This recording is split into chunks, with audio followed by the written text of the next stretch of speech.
हम आपकी इज्जत में अगर सर झुकाए हैं तो हमें गिरा हुआ मत समझ लीजिएगा। नमस्कार दोस्तों, आपका स्वागत है सरस्वती पाठशाला के इस YouTube चैनल पे।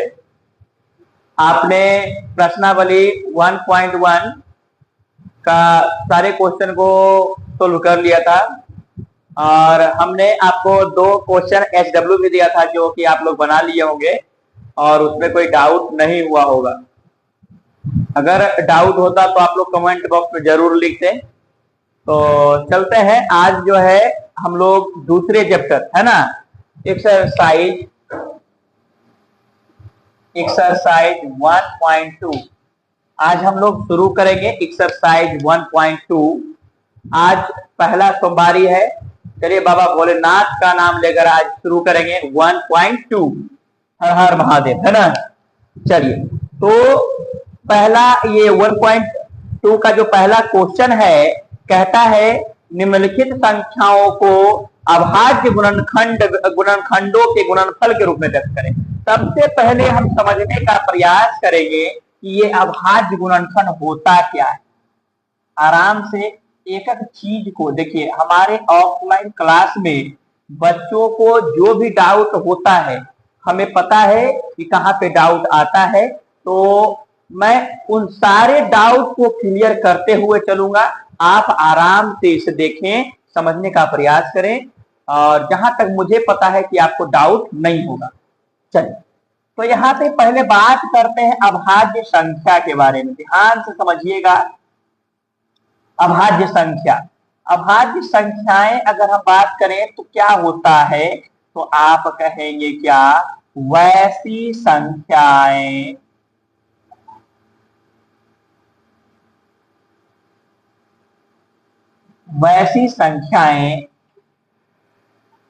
जिसके कम से कम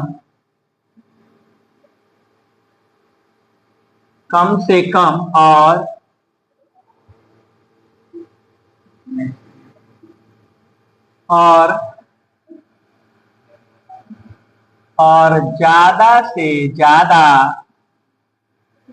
ज्यादा से ज्यादा 2 गुणनखंड हो।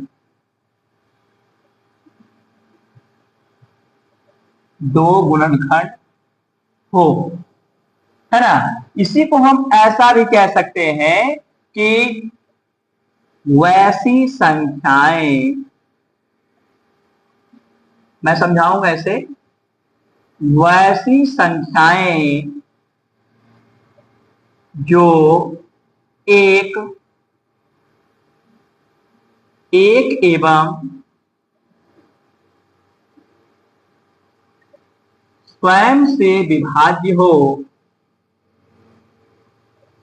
एक एवं स्वयं से विभाज्य हो, उसे अभाज्य संख्या कहते हैं। उसे अभाज्य संख्या कहते हैं। उसे अभाज्य संख्या कहते हैं। और इसी के विपरीत अगर बात करें तो भाज्य संख्या होता है। भाज्य संख्या कहने का मतलब क्या हो गया, कि जिसके 2 से अधिक गुणनखंड हो। आइए पहले इसको समझते हैं, समझने का प्रयास करते हैं। देखिए बाबू, अगर हम बात करें 1 की, अगर हम बात करें 2 की, 3 की, 4 की, 5 की, डॉट डॉट डॉट, चलिए समझ। तो इसे समझने का प्रयास करते हैं कि अगर 1 के गुणनखंड की बात करें तो 1 किससे कटता है, 1 से कटता है। अगर हम 2 की गुणनखंड की बात करें तो 2 1 से कटता है और स्वयं 2 से कटता है ना। अगर हम 3 की बात करें तो 3 1 से कटता है और 3 से कटता है। अगर हम 4 की बात करें तो 1 से कटता है और 4 से तो कटता ही है, बीच में आपका 2 से भी कटता है। अगर हम 5 की बारे में बात करें तो 5 1 से कटता है और 5 से कटता है। अगर हम 6 के बारे में बात करें तो 1 से कटता है, 6 से तो कटता ही है, और यहाँ पे देखिए ये 2 से भी कट रहा है और 3 से भी कट रहा है। इससे हम ये समझने का प्रयास कर रहे हैं कि अभाज्य संख्या के बारे में क्या बताया गया, कि वैसी संख्याएं जिसके कम से कम और अधिक से अधिक ज्यादा से ज्यादा केवल 2 गुणनखंड हो, यानी कम से कम की भी बात करें तो 2 और ज्यादा से ज्यादा की भी बात करें तो 2, यानी 2 से न ज्यादा होना चाहिए और न 10 से कम होना चाहिए। देखिए देखते हैं 1 के बारे में। तो 1 के बारे में आप देख रहे हैं कि 1 का केवल 1 गुणनखंड हो रहा है, जो कि नहीं होना चाहिए, कम से कम 2 और ज्यादा से ज्यादा भी 2। तो ये तो हमारा अभाज्य संख्या नहीं होने वाला है। 2 के बारे में बात करें तो देखिए 2 के बारे में वो गुणनखंड क्या होना चाहिए, तो 1 और स्वयं होना चाहिए, 1 और स्वयं। तो यह देखिए 1 है और खुद, 2 का स्वयं तो 2 होगा, 3 का स्वयं 3 होगा। देखिए 1 और स्वयं से जो विभाज्य होगा उसी को क्या कहेंगे आप, अभाज्य संख्या कहेंगे। तो 2 हमारा क्या हो गया, 1 से और 2 से, है ना। और इसके देखिए 2 गुणनखंड है, कम से कम और ज्यादा से ज्यादा 2 गुणनखंड। 3 के बारे में अगर बात करें तो 3 हमारा क्या है, तो 1 से और स्वयं से, ये भी हमारा क्या है, अभाज्य संख्या है। अगर 4 के बारे में बात करें तो 4 1 और स्वयं से तो कट ही रहा है, बीच में 2 से भी डिवाइड हो रहा है, तो आप क्या कहेंगे, ये हमारा अभाज्य संख्या नहीं है। 5 के बारे में बात करें तो 1 और 5 से कट रहा है, यानी 1 और स्वयं से कट रहा है, तो ये हमारा अभाज्य संख्या है। लेकिन अगर 6 की बात करें तो 6 हमारा 1 से तो कटता ही है, 2 से भी कट रहा है, 3 से भी कट रहा है, 6 से भी कट रहा है, ये अभाज्य संख्या नहीं है। मतलब देखिए बात को समझिएगा, जिसे कहने का मतलब एक प्राणी इस प्रकार का है, ये क्या है, स्वाभिमानी है। समझ रहे हो? स्वाभिमानी कहने का मतलब क्या है कि ये जो इंसान है केवल एक के घर में खाना खाएगा, नहीं तो अपने घर में खाना खाएगा, ठीक है। और एक आदमी ऐसा है कि ये जो है जहां मिल जाए वहीं खा ले, समझे। तो यानी कहने का मतलब वैसा व्यक्ति जो अपने घर में खाए और एक के घर में खाए, उसको हम क्या कहते हैं, अभाज्य संख्या कहते हैं। और वैसा व्यक्ति कि जहां मिले वही खाना शुरू कर दे, उसको क्या कहते हैं, भाज्य संख्या कहते हैं। समझ गए। चलिए, तो अब अभाज्य संख्या क्या हो गया, हमारा सबसे छोटा अभाज्य संख्या क्या है, 2 है, उसके बाद 3 है, 4 नहीं होगा, 5 होगा, उसके बाद क्या होगा, 6 नहीं 7 होगा, 8 नहीं होगा क्योंकि ये 8 जो है 1 से भी कटेगा, 2 से भी कटेगा और 4 से भी कटेगा, 8 से भी कटेगा, 8 नहीं होगा, 9 नहीं होगा, 10 नहीं होगा, 11 होगा। ऐसे ही आप देख सकते हैं, ठीक है। और इसके विपरीत अगर हम बात करें भाज्य संख्या के बारे में, तो भाज्य संख्या क्या होता है, तो भाज्य संख्या होता है जिसके 2 से अधिक गुणनखंड हो। समझ गए। तो आप इसको एक आराम से देखिए और समझने का प्रयास कीजिए कि अभाज्य संख्या के कम से कम भी 2 गुणनखंड होने चाहिए और अधिक से अधिक भी कितने होने चाहिए, 2 गुणनखंड। मतलब कि 2 से ज्यादा नहीं होना चाहिए, 2 से कम नहीं होना चाहिए, ठीक है। अगर और 2 एक ऐसा संख्या है कि ये सम भी है और अभाज्य भी है, इसीलिए कहा जाता है कि 2 एक सम अभाज्य संख्या है। कई बार एग्जाम में ये पूछा गया है। चलिए इसको आप लोग नोट करिए।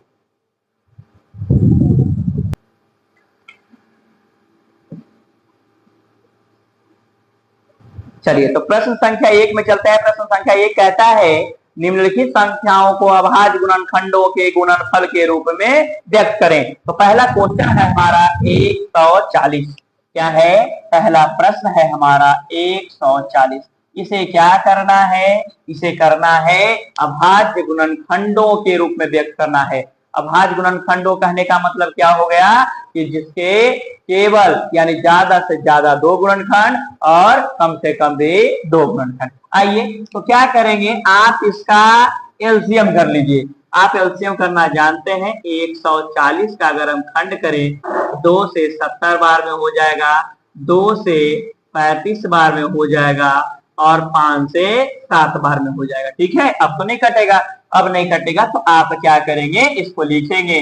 2 कितना बार है, 2 बार है, 5 कितना बार है, 1 बार है, और 7 कितना बार है, 1 बार है। एक प्रश्न को और समझाते हैं, यही आपका क्या हो जाएगा, आंसर हो जाएगा। ये हमको क्या करना था, तो अभाज्य गुणनखंड के रूप में लिखना था। देखिए 2 हमारा अभाज्य संख्या है, 5 हमारा अभाज्य संख्या है और 7 भी हमारा क्या है, अभाज्य संख्या है। अभाज्य संख्या कहने का मतलब क्या है कि 2 जो है 1 से कटेगा और 2 से कटेगा, 5 जो है 1 से कटेगा और 5 से कटेगा, और 7 भी हमारा 1 से कटेगा और 7 से कटेगा, इसके अलावा किसी से नहीं कटेगा। इसी के रूप में हमको इसको लिखना था। एक प्रश्न और आपको हम समझाते हैं। एक प्रश्न आपका कौन सा समझा दें, चलिए इसका दूसरा ही समझा देते हैं। दूसरा क्या है? दूसरा है 156। 156। फिर आप इसे क्या करेंगे? इसका एलसीएम निकालेंगे 156। ठीक है, देखिए जिस संख्या के अंत में 0 होता है, 2 होता है, 4 होता है, 6 होता है, 8 होता है, वे संख्याएं 2 से पूर्णतः विभाज्य होती है। 2 से इसको काट दीजिए, 2 सते 14, 2 बटे 16, 2 से लगाइए तो 2 तिया 6, 2 नमा 18। अब देखिए लास्ट में 0, 2, 4, 6, 8 नहीं है तो 2 से नहीं कटेगा। 3 से कटने का नियम होता है कि दोनों को जोड़ के देखिए तो 9 3 12, 3 का में 12 कटता है तो आप कहेंगे 3 से लगा देंगे तो 13 तिया 39। अब देखिए 13 कोई पहाड़ा में नहीं आता है तो ये कटेगा, नहीं कटेगा ना, तो आप कहेंगे क्या? इसको कहेंगे 2 कितना बार? 2 बार। 3 कितना बार? 1 बार। और 13 कितना बार? 1 बार। ठीक है, तो देखिए 2 क्या है? अभाज्य संख्या है। 3 क्या है? अभाज्य संख्या है। और 13 भी क्या है? अभाज्य संख्या। ये आपका क्या हो गया? आंसर हो गया। एक और आपको समझाते हैं, आइए 3 नंबर देखिए 74 29 है। चलिए इसको क्या करेंगे? आराम से आप क्या करेंगे? साइड में इसको गुणनखंड के रूप में लिखेंगे, तोड़ेंगे। 2 से विभाज्यता का नियम आपको क्या बताया गया कि जिस संख्या के अंत में 0 रहेगा, 2 रहेगा, 4 रहेगा, 6 रहेगा, 8 रहेगा, वो 2 से कटेगा। देखिए इसके अंत में क्या है? 0 है, 2 है, 4 है, 6 है, 8 है, इनमें से कोई नहीं है तो 2 से ही नहीं कटेगा। 3 में देखते हैं, 3 में देखते हैं सबको जोड़ करके योग करके देखते हैं तो 9 2 11, 11 4 15, 15 से 22, 22 को अगर फिर जोड़े तो 2 2 4 हो जाएगा, यानी 3 में 3 से नहीं कटेगा। 4 से, तो 4 से कैसे देखते हैं? तो जिस प्रकार 2 से देखते हैं 1 अंक को, 4 से देखते हैं 2 अंक को, तो लास्ट का 2 अंक देखिए 4 से कटने वाला है तो आप कहेंगे नहीं कटेगा, तो ये 4 से नहीं कटेगा। 5 से कटने का नियम क्या होता है कि जिस संख्या के अंत में 0 और 5 होता है वो संख्या पूरा पूरी विभाज्य, ना 0 है ना 5 है, 5 से भी नहीं कटेगा। 6 से कटने का नियम क्या होता है कि जिस संख्या के जो संख्या 2 और 3 से विभाज्य होता है वो 6 से कटता है, तो ये ना 2 से कट रहा है ना 3 से कट रहा है, तो 6 से भी नहीं कटेगा। और 7 से कटने का नियम क्या होता है? तो 7 से कटने का नियम ये होता है कि किसी भी संख्या की पुनरावृत्ति अगर 6 बार कर दिया जाए तो वह संख्याएं 7 से विभाज्य होती है। अथवा एक और होता है, क्या होता है तो समझिए, उसको हम आपको स्पेशल क्लास में बता देंगे। ठीक है, अभी देखिए 7 से इसे देख लीजिए आप, 7 से 7 एकम 7 42, 9 नहीं कटेगा। अब 8 से कटने का नियम क्या होता है? तो 8 से कटने का नियम होता है कि आप अंतिम 3 अंक को देखिए, अंतिम 3 अंक को देखिए, अगर 8 से कट रहा है तो पूरा संख्या कट जाएगा, लेकिन ऐसा नहीं हो रहा है। 8 से भी नहीं कट रहा है, 9 से, जो 3 से नहीं कटा तो 9 से भी नहीं कटेगा। अब आप क्या करेंगे? 9 से भी आप जोड़ के भी देख सकते हैं, 9 2 11 हो गया, 11 4 15, 15 से 22, 22 आपका नहीं आता है तो ये 9 से भी नहीं कटेगा, 10 से भी नहीं कटेगा। 11 से क्या कहेंगे? 11 से आप कहेंगे दोनों को जोड़ के देखिए, दोनों को जोड़ के देखिए, घटाना पड़ेगा तो 7 2 9 और 9 4 13, नहीं कट रहा है, 13 9 4 13 और 7 2 9, घट कितना आएगा? 4 आएगा, 4 तो नहीं कटेगा। अब क्या करेंगे आप इसको कितना से काटेंगे? 17 से लगाइए, 17 से लगाइए, 17 चौके 68 हो गया। ठीक है, 17 चौके 68 हो गया। अब कितना हो गया? 6 पर 2 17 51 हो जाएगा, 17 7 19।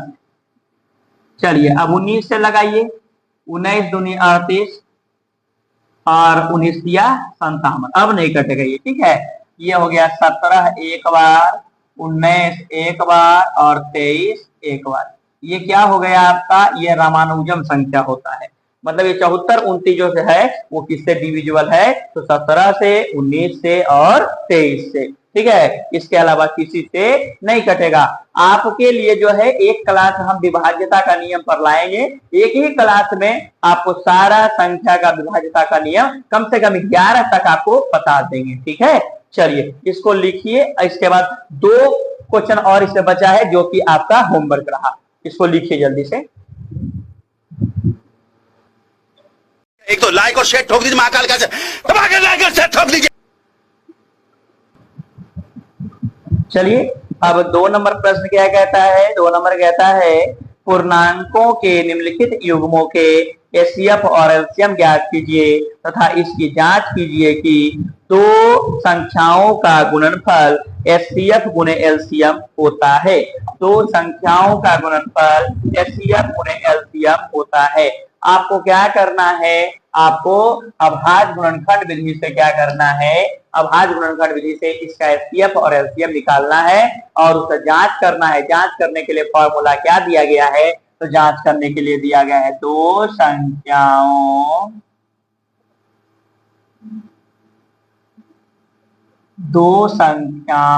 का गुणनफल बराबर होता है एचसीएफ गुणे एलसीएम। एचसीएफ गुणे एलसीएम है ना, दो संख्याओं का गुणनफल होता है एचसीएफ गुणे एलसीएम। इसी को ऐसे भी लिख सकते हैं कि अगर आप कह सकते हैं क्या कि पहली संख्या गुणे दूसरी संख्या बराबर एचसीएफ गुणे एलसीएम। आप ये भी कह सकते हैं, आप ये भी कह सकते हैं, आप ये भी कह सकते हैं पहली संख्या ए दूसरी संख्या बी, तो ए इंटू बी बराबर एचसीएफ गुणे एलसीएम, एचसीएफ गुणे एलसीएम। आप ये भी कह सकते हैं क्या, तो ए इंटू बी बराबर एचसीएफ ए बी गुणे एलसीएम ए बी। और ये जो है महाभिभियाई है, हर बार एग्जाम में आपको ऑब्जेक्टिव में देखने को मिलेगा, हर बार। ठीक है, चलिए तो पहला प्रश्न है हमारा क्या, 26 और 91। पहला प्रश्न है हमारा 26, 91। इसका क्या करना है, तो इसका एलसीएम और एचसीएफ निकालना है। एलसीएम और एचसीएफ, एलसीएम क्या होता है आइए समझते हैं। एलसीएम क्या होता है, एलसीएम का मतलब होता है least common multiple, least common multiple. ठीक है, और एचसीएफ का मतलब आप पहले कक्षा में पढ़े थे क्या, इससे पिछले वाले में क्या पढ़े थे, आप पढ़े थे highest common factor, highest common factor. List common factor कहने का मतलब, मल्टीपल कहने का मतलब क्या होता है, लिस्ट का मतलब होता है कम से कम, छोटा से छोटा, और हाईएस्ट कहने का मतलब होता है बड़ा से बड़ा, अधिक से अधिक। ठीक है, तो देखिए आपको एलसीएम और एचसीएफ निकालना है, मतलब इसका छोटा से छोटा और बड़ा से बड़ा, इन दोनों का छोटा से छोटा और बड़ा से बड़ा। कॉमन का मतलब होता है उभयनिष्ठ, मतलब दोनों में मिलना चाहिए, दोनों में मिलना चाहिए। और फैक्टर कहिए, मल्टीपल कहिए, दोनों क्या है, गुणनखंड। समझे, तो देखिए आपको क्या करना है, तो एलसीएम एचसीएफ निकालने के लिए भाग विधि भी होता है और अभाज्य गुणनखंड विधि भी होता है। तो चलिए अभाज्य गुणनखंड विधि से बोला है तो हम अभाज्य गुणनखंड विधि से करेंगे और इसकी जांच को भी करेंगे। जांच करने के लिए फॉर्मूला हमारा क्या रहेगा, दो संख्याओं का गुणनफल बराबर एचसीएफ गुणे एलसीएम। चलिए तो 26 का अगर आप खंड करेंगे तो क्या कहेंगे कि 2 से कितना बार में, 13 बार में, 2 से 13 बार में, तो ये कितना हो गया, 2 इंटू 13 हो गया। ठीक है, अगर हम 91 की बात करें तो 91 क्या हो जाएगा, तो आप कहेंगे कि देखिए, अब देखिए, अब आपको फिर से एक बार दोहरा रहे हैं कि जिस संख्या के अंत में 0 रहे, 2 रहे, 4 रहे, 6 रहे, 8 रहे, वो संख्या 2 से कटता है। तो लास्ट में 0, 2, 4, 6, 8 नहीं है तो 2 से नहीं कटेगा। 3 से क्या बोले, जोड़ के आप देखिए, तो 3 से देखा 9, 1, 10, नहीं कट रहा है, नहीं कट रहा ना, तो 3 से भी नहीं कटेगा। 4 से आपको क्या बोले कि आप देखिए कि अंतिम का 2 अंक, तो 2 अंक तो है ही, देखिए 4 से कट रहा है, नहीं कट रहा है, यानी जब 2 से नहीं कटा तो 4 से कहां से कटेगा। तो देखिए 5 से देखिए, तो 5 वाला होता है क्या कि अंतिम में क्या होना चाहिए, अंतिम में 0 या 5 होना चाहिए, तो अंतिम में ना 0 है ना 5 है, 5 से भी नहीं कटेगा। 6 से क्या कहता है, तो 6 से कहता है कि जो संख्या 2 और 3 से कट गया वो 6 से भी कट जाएगा, तो ना 2 से कटा ना 6 से कटेगा। अब 7 से देखिए, तो 7 से आपको बोले थे कि जिस संख्या की पुनरावृत्ति कई बार कर दिया जाए 6 बार, तो ऐसा तो है नहीं, तो एक तरीका और होता है, आपको हम बताते हैं, सुनिए। देखिए 91 है, आपको कुछ नहीं करना है, जो लास्ट में रहे उसको छोड़ के बाकी सबको आप लिख दीजिए, और जो संख्या लास्ट में रहे उसका डबल करके घटा दीजिए। तो डबल करिएगा, 1 का डबल 2 होता है, तो घट के कितना आ गया, 7 आ गया, 7 से कट जाएगा। वैसे ही आप देखिए, तो थोड़ा 243 को हम देख लेते हैं, तो क्या करेंगे, लास्ट वाला को छोड़ के बगल वाला पहले लिख दीजिए आप, इसको डबल कर दीजिए, तो 6 हो जाएगा, घटाइए तो कितना आता है, तो कहिएगा क्या आता है, बताइए कितना आता है, 14 में से 6 गया 8 हो जाएगा, और ये 1 हो जाएगा। देखिए, तो यानी कहने का मतलब क्या है, 7 से नहीं कटेगा, 7 से कटता है, नहीं कटता है, 7 या 21, और कितना बच गया, 3 पर 3 नहीं कटेगा, नहीं कटेगा। चलिए एक संख्या कुछ लीजिए, अपने मन से लीजिए जो 7 से कटता हो, बताइए कितना ले रहे हैं, 343 लेते हैं, ठीक है। तो देखिए क्या करेंगे, 34 को पूरा पूरी आप लिख देंगे, और जो लास्ट वाला संख्या उसको डबल कर दीजिए, डबल करके घटाइए तो कहिएगा 28 आ गया। बताइए 28 कटता है कि नहीं कटता है। अगर आपको लगे कि नहीं ये भी नहीं पता चल रहा है, तो क्या करना है, 2 को लिख दीजिए, इसका डबल कीजिए, 16, 16 में से 2 घटाइए, 14 आ गया। 14 कटता है कि नहीं कटता है। अगर इसमें भी पता नहीं चलता है आपको, तो क्या करिए, ये वाला को डबल करिए, तो 8 हो जाएगा, 8 में से घटाइए 7, अब तो पता चलता है कि 7 से कटेगा। तो यानी कहने का मतलब क्या है कि जो संख्या आपसे 7 से विभाज्य है कि नहीं पता करना है, तो आप क्या करिए, उसके लास्ट वाला को डबल करके बच्चों संख्या से क्या करिए, घटाते चल जाइए, उस 7 से पता चल जाएगा कटेगा कि नहीं कटेगा। तो 7 से कटता है, 13 से 91 बार में, अब नहीं कटेगा, तो आप क्या कहेंगे, आप कहेंगे 7 गुने 13, ठीक है।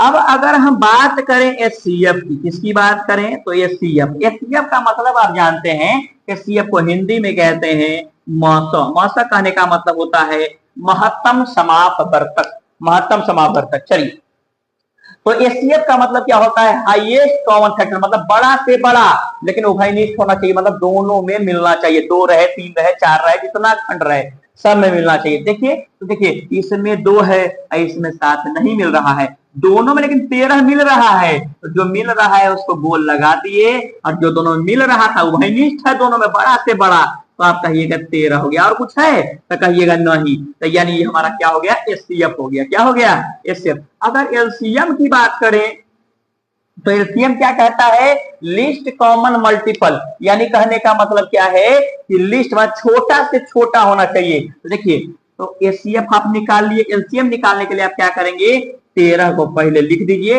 और जो बच गया सब वो उतार दीजिए, तो कहिएगा 2 गुने में 7, तो कहिएगा 13 दूनी 26 सते 82, ठीक है। तो इस संख्या का, इन दोनों संख्याओं का एचसीएफ 13 हो गया, मतलब देखिए 13 से 2 कटेगा, 13 दूनी 26, 13 सते 91। और देखिए, और जो एलसीएम आया है ये दोनों संख्या से कटेगा, 26 सते 82 से, 51 दूनी 182, यानी एचसीएफ से ये दोनों कटता है, आई दोनों से एलसीएम कटता है, समझे। और इसका जांच करते हैं, क्या करते हैं हम लोग, जांच करते हैं।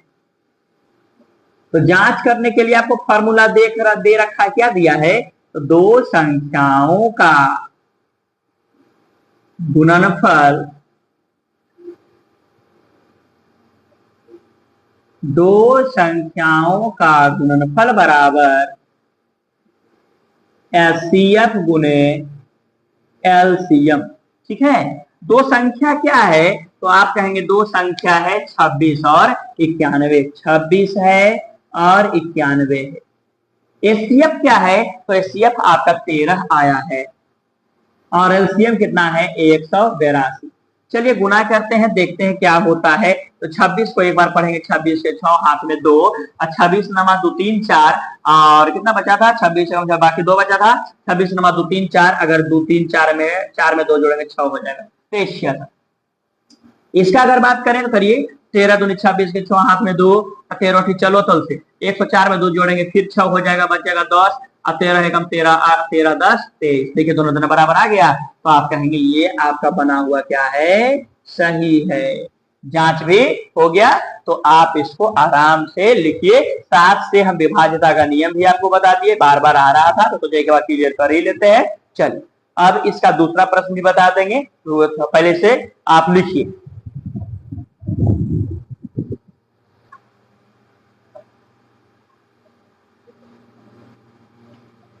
का जो कितना, ये 2 नंबर था, 2 का 1 हम बता दिए, 2 नंबर आपका HW होगा, 3 नंबर हम बता देते हैं फिर से आपको। चलिए 3 नंबर आपको बता देते हैं। 3 नंबर इसका क्या है, तो अगर हम 3 नंबर प्रश्न के बारे में बात करें, 3 नंबर प्रश्न है 336 और 54, 336 और 54 का क्या निकालना है आपको, HCF और LCM निकालना है। तो आप हल करेंगे, लिख देंगे पहले 336 और ये आपका हो गया 54।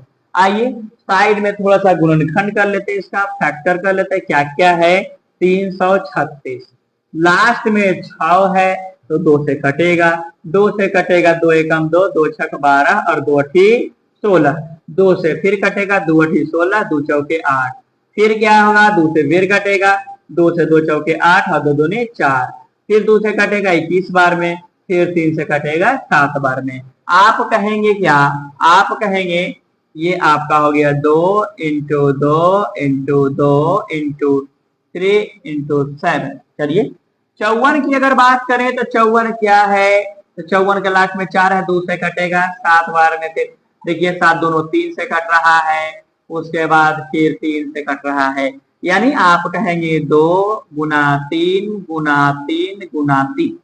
चलिए 3 गुना 3। अब आप करेंगे इसका HCF निकालेंगे।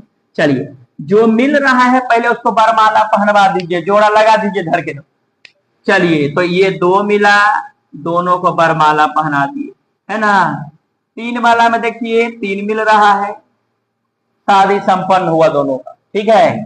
चलिए तो HCF क्या कहेंगे, 2 1 मिला, दोनों में मिला है, और 3 मिला, और कुछ मिला है तो आप कहेंगे नहीं, तो कहेंगे 3 दूनी 6, क्या हो गया आपका HCF हो गया। अगर हम LCM की बात करें तो LCM का मतलब क्या हो गया, देखिए कहने का मतलब HCF क्या हो गया, तो HCF हो गया वर वधू का जोड़ा, और LCM क्या हो गया, बराती, सब भेद समटा जाएगा बराती। आइए तो क्या कहिएगा, पहले वर वधू को लेके चल आइएगा, वर वधू आ गया, और जितना बाराती है सबको थोड़े छोड़ दीजिएगा, एक रो लेके आइए, तो कहिएगा 2 बचल था, 2 और कितना था, 7 था, और नीचे वाला में भी था 3 गुने 3। अब गुना खेलिए, 6 दूनी 12, 12 दूनी 24, 24 दूनी 48, 24 दूनी 48, और ये कितना हो गया, 3 3 9 7 63, 48 और 63 का गुना कर लीजिए, 24 से 4 बाकी 2, 12 2 14 हो जाएगा, 8 से 45 की 8 बाकी 4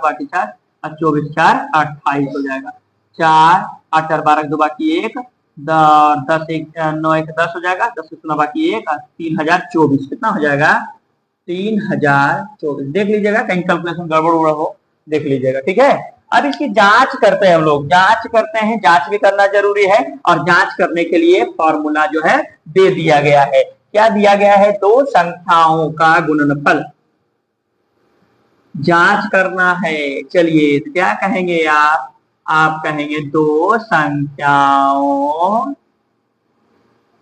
का गुणनफल बराबर, देखिएगा कट रहा है कि नहीं, LCM कट रहा है। चलिए आगे बढ़ते हैं, तो LCM HCF देखते हैं। 2 संख्या क्या क्या था, 3 36 और 54 था, 336 गुना 54, पहली संख्या गुने दूसरी संख्या। HCF क्या आया था, 6 आया था, और ये क्या आया, 3024 आया। आप गुना कर लीजिए, तो गुना करिएगा तो कितना आएगा, तो आप कहेंगे 24 छक 44 से और 3 छक 18, ठीक है। फिर उसके चार बाकी 2 बाकी 14 गया 13, ठीक है। ये भी आपका गुना करके कितना आ जाएगा 18 144। देखिए दोनों तरफ सही है, सही है, ये हमारा बना हुआ सही है। इसका 2 नंबर आपके लिए SW है। जल्दी से आप लोग इसको क्या करिए, उतारिए। इसका 3 नंबर आपको हम एक बताएंगे, बाकी आपको दोनों होमवर्क करके लाना है।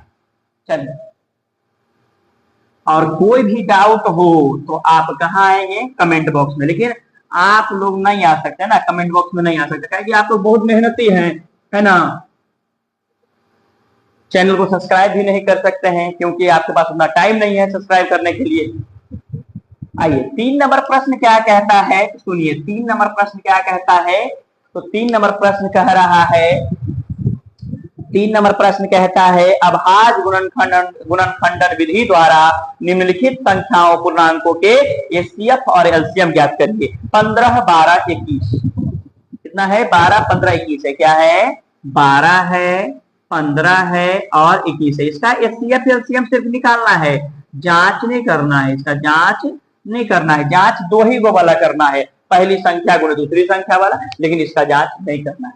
सुनिए, जिसे कहने का मतलब ये है कि इसका भी हम एचसीएफ एलसीएम निकालेंगे, बस एचसीएफ एलसीएम निकालिए, बाकी सब सारा काम खत्म। चलिए तो क्या करेंगे, 12 को अगर हम तोड़ने का प्रयास करेंगे तो कहेंगे 2 गुना 2 गुना 3 होगा। 15 की बात करें तो कहेंगे 3 गुना 5 हो गया, और 21 का बात करें तो 3 गुना 7 हो गया। देखिए बाबू, आपको अगर एचसीएफ निकालना है तो एचसीएफ का निकालने का मतलब है कि सब में वो चीज कॉमन होना चाहिए, सब में कॉमन होना चाहिए। तो सब में कॉमन क्या है, तो आप कहेंगे 3 एकरो पास है, एकरो पास है, एकरो पास है, मतलब जो सब में कॉमन होगा वही एचसीएफ होगा। ठीक है, चलिए और कोई है तो नहीं है, तो कहिएगा एचसीएफ बराबर, एचसीएफ बराबर, तो एचसीएफ बराबर कितना हो जाएगा 3। अगर हम एलसीएम की बात करें तो एलसीएम क्या हो जाएगा, तो एलसीएम कहिएगा कि पहले एचसीएफ को लिखेंगे, यानी वर वधु को लिखने के बाद क्या करेंगे, सब बाराती को समेट लेंगे जो बैठल है। क्या है, 2 गुना 2 गुना 5 गुना 7 गुना करिए तो कहिएगा क्या, कहिएगा 2 5 दूनी 10 और 10 दूनी 20 और 20 दिया 60 तो 7 42 420। चलिए आपको 420 बना दिया। ठीक है, ये आपको एलसीएम और एचसीएफ निकालना है। और देखिए थोड़ा सा एक बात और आपको हम बता देते हैं, जिसे कहने का मतलब एक क्वेश्चन होगा 17 होगा, 19 होगा और 23 होगा, इसका एलसीएम एचसीएफ आपको निकालने के लिए कहेगा। तो आप कहेंगे 17 क्या है, अभाज्य संख्या है, तो इसका गुणनखंड क्या होगा 1 गुने 17। 19 क्या होगा 1 गुना 19 और 23 क्या होगा 1 गुना 23। तो जानते हैं जिसे कहते हैं ना कि कण कण में कौन है, भगवान है। तो उसी प्रकार से मैथ में अगर कोई साथ नहीं है तो कौन साथ है, गुना में एक साथ। ठीक है, तो एचसीएफ का मतलब यहाँ पे क्या हो जाएगा, एचसीएफ का मतलब हो जाएगा जिसमें कुछ नहीं मिले तो क्या मिलेगा, 1 मिलेगा। और एलसीएम का मतलब क्या हो जाएगा, तो क्या कहेंगे 1 गुना 17 गुने 19 गुने 23। इसका गुना करके आप कमेंट बॉक्स में लिखिएगा कितना आया है आपका गुना। अगर आपको वीडियो पसंद आता है, आपको समझ में आता है सारी बात, तो आप चैनल को सब्सक्राइब करिए। नहीं समझ में आता है सब्सक्राइब नहीं करिए, लाइक नहीं करिए। ठीक है, लेकिन अगर समझ में आता है तो आप चैनल को सब्सक्राइब करिए और अपने दोस्तों के साथ भी शेयर करिए। चलिए अभी इसमें कुछ प्रश्न और बचे हैं जो कि हम अगली क्लास में क्या करेंगे, उसको क्लियर करेंगे। और सारी आपको जो आपका जो डाउट होगा तो कमेंट बॉक्स में लिखिएगा, तो हम उसको भी यहाँ पे बता देंगे। ठीक है, चलिए ठीक है, थैंक यू सो मच।